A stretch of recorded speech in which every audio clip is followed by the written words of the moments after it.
Good morning, everyone. I hope that you're having a great day so far. I am standing here with my second cup of coffee because I really need it today.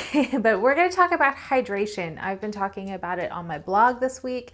I have a 5-minute pedagogy class coming out about it tomorrow, if I can get it done today. It should be tomorrow that it comes out. And beyond just, getting to the saying that we tell our students all the time, that hydration is important. Stay hydrated. Makes your voice happy. That cliche, pee pale, sing clear, all of that stuff. Especially in tomorrow's 5-minute pedagogy class, I'll give you another reason why hydration is really, really important to vocal fold function. But for today, I just want to remind us all, I think we probably know this, but just say it explicitly, that hydration is not a static thing. We have different needs based on a lot of different factors in our lives. And so we may need more water in our bodies one day, depending on what's going on, compared to what we'll need tomorrow. As an example, if you happen to be ill and you're running a fever, your hydration needs will probably be increased because your body will naturally use up more of its moisture because of the fever. If you live or if you're traveling in a high altitude or in a drier climate, your hydration needs are going to change. It can change also throughout your life. And you may need just a little extra water on some days than others. So it's important that when you are thinking about hydration in particular, that you kind of go with the flow. We've heard, to drink half of your body weight in ounces of water every day, or maybe that eight glasses or eight ounce glasses of water a day. And sure, those could be good places to start, but based on what you need, what your body needs in particular, your needs may be different.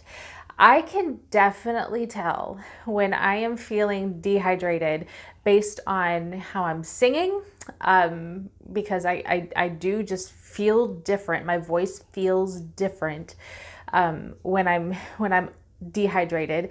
And it also, I feel a little more sluggish in my body and all of that stuff. And so I know that I need to increase my hydration to, try to kind of make up that gap. Honestly, I'll just admit that sometimes like drinking enough water is one of the first things to go out the window. And, I drink a fair amount of water every day. I do have a cup or two of coffee a day. And thank goodness research has found in the last 10, 15 years or so that that coffee or caffeine in particular does not dehydrate the vocal folds as much as we previously thought. And so a moderate amount of coffee does not dehydrate the vocal folds, moderate amount being around 2 cups or so, if I remember the research correctly. Somebody may have to look that up and either confirm or correct me. And so this can be fine, which is very, very good because I'm very tired today. So I'm drinking an extra cup today. I normally stick with 1, but not today. It's a 2-cup kind of day. But anyway, so listen to your body and help your students to find the clues that will indicate to them that their body needs more or has enough water. Our bodies are really good at telling us what it needs. We're just not always great at listening. And so some things, if you are working with a client, to think about some characteristics of dehydration that come up particularly in singing. One is an increased perception of effort, and that means that your singers just feel like it takes more to sing. And that can be related to a lot of different things, but dehydration has been correlated with that perceived effort for quite a while. Another thing is an increased phonation pressure, phonation threshold pressure. I always have trouble saying that. And what that is, PTP, phonation threshold pressure, is the amount of airflow and the amount of physiological action to actually get the vocal folds vibrating and making sound.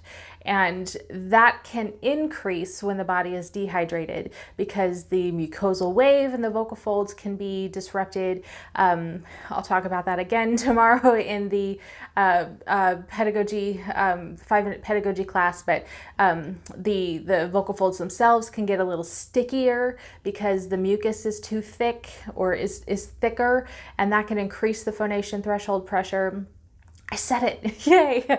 And so that's an acoustical measure, and you may not have the equipment in your studio to measure that, but that's actually really, really related to effort. And so if it just takes more to get the sound going, most students are going to be able to perceive that. Pardon me, they'll be able to feel it, and so those two things are really intertwined. There can also be, in extreme cases when the dehydration is getting pretty bad, the fatigue will kick in faster.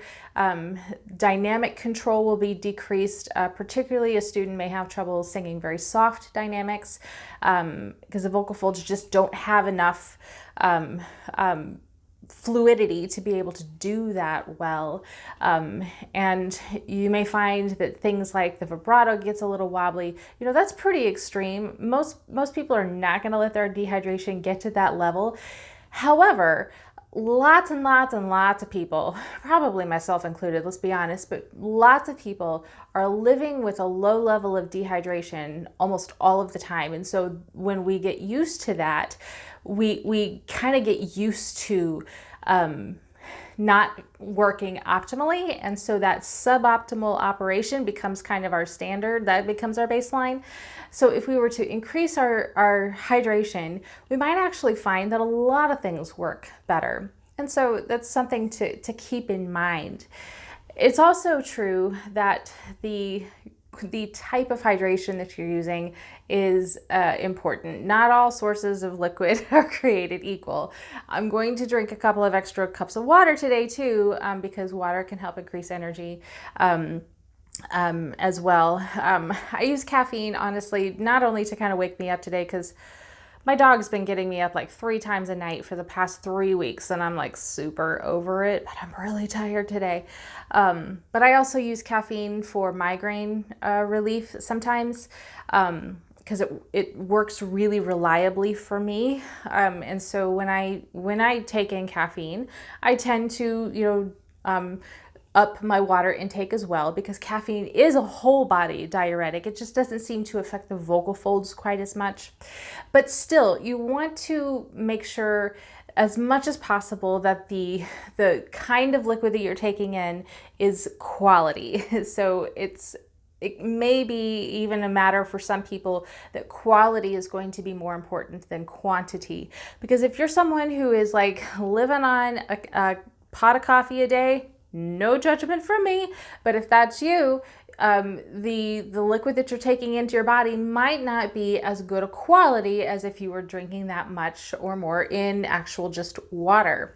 And of course, there's ways that you can dress up water if it gets a little boring, because it does get a little boring sometimes, by infusing fruit or herbs or stuff like that. We also get water from the food we eat. So, maybe having soup for lunch instead of a hamburger or something like that will also increase your hydration level. So that kind of stuff can help you to take in more water and take in good quality water. And so I just want to remind us that hydration does matter. It varies, so listen to your body and go with the flow. If you need more water on one day, listen to your body and follow through with that. And if, say, for instance, too, you can also kind of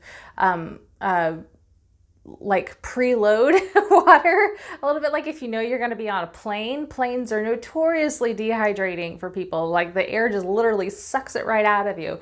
So, drink extra water the 2 or 3 days before getting on a plane, especially if it's going to be a long flight. If you know you're going to be traveling to a place that has drier air or a higher climate, all that stuff. You could start working on that ahead of time so that your body is prepared for that. If you are the type of person to know that, like for instance, I'm probably going to be, I know I'm going to be in my car like a lot of hours tomorrow, and just that makes me tired. So I need to make sure that I'm staying hydrated, so that will keep my energy up too. Plus, pro tip, you can never fall asleep driving if you have to pee. So there's that.